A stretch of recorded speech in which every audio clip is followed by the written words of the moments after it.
energy vampire ဆိုတာမင်းကိုစိတ်ပင်ပန်းအားကုန်စိတ်ညစ်သွားအောင်လုပ်တဲ့သူပါ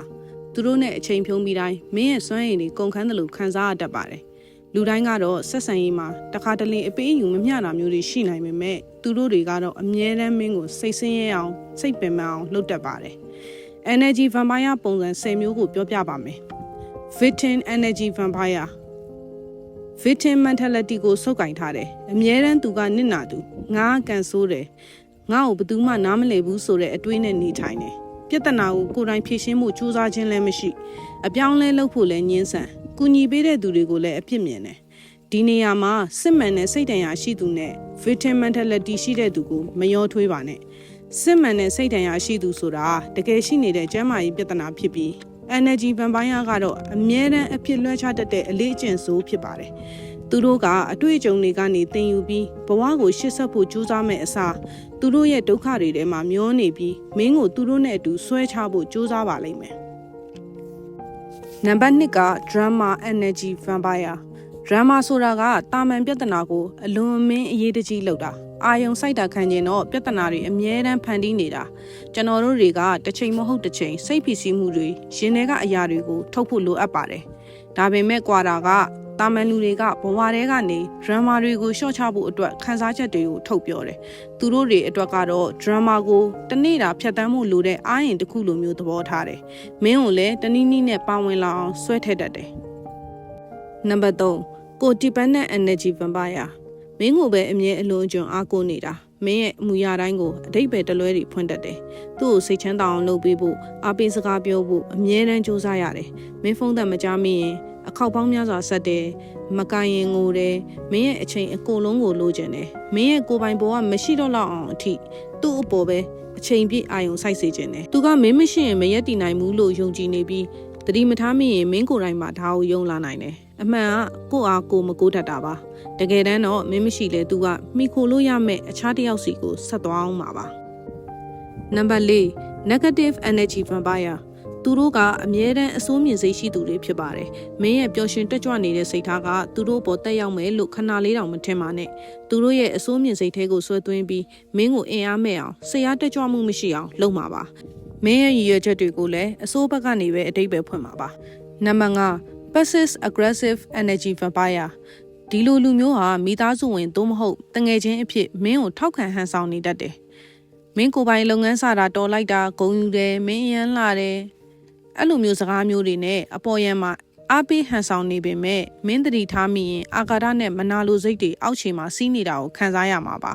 ကိစ္စတစ်ခုကိုမဆောင်ရွက်ရသေးခင်မင်းကိုအကြီးကြီးမျှော်မှန်းပေးထားတာဟာမရခဲ့ရင်ရှက်စိတ်ဖြစ်အောင်ပါ passive aggressive energy vampire တွေဟာကိုယုံကြည်မှုအလွန်နည်းပြီးသူတို့ကိုယ်တိုင်ကောင်းမွန်အောင်မတိဆောက်နိုင်ပဲမင်းကိုဆွဲချခြင်းဖြင့်သာသူတို့မြင့်တင်ကြပါတယ်နှုတ်ကထွက်တာနဲ့စိတ်ထဲကဖြစ်နေတာကမညီတာကြောင့်အန္တရာယ်ရှိပါတယ်နံပါတ်6 guilt and ultimatums energy vampire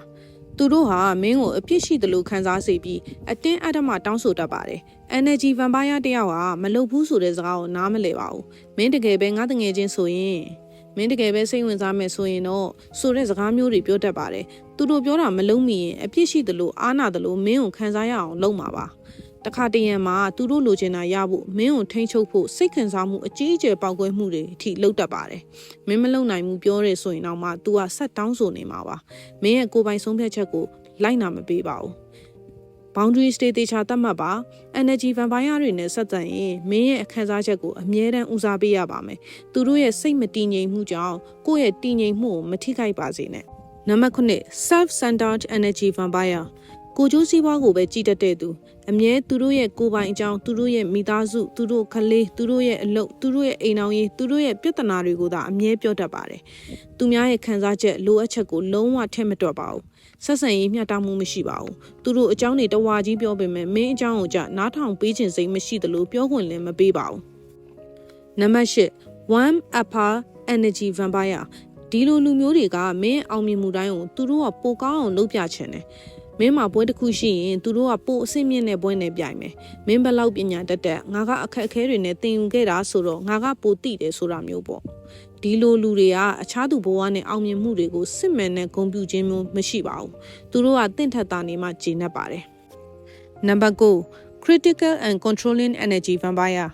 ငါကမင်းအတွက်ကောင်းတာလုပ်ပေးတာဆိုပြီးအကြောင်းပြထိန်ချုပ်တယ်တကယ်တမ်းမင်းမှာကိုယ်ပိုင်ဆုံးဖြတ်ချက်တွေရှိပြီးသားဆိုတာကိုနားမလည်ဘူးဒီလိုမလုပ်နဲ့ငါပြောတဲ့အတိုင်းလုပ်ဆိုပြီးအမြဲညွှန်ကြားတယ်မင်းမပြောချင်တဲ့အကြောင်းအရာတွေကိုအတင်းမေးတယ်မင်းရဲ့ဆုံးဖြတ်ချက်တွေကိုအတင်းဝင်ပြောင်းခြင်းတယ်မင်းကိုကိုယ်ပိုင်အတွေးခေါ်ရှိသူအဖြစ်မတတ်မှတ်ဘူးသူမရှိရင်မင်းမမယ်လို့တစ်ဖက်သက်ထင်တယ်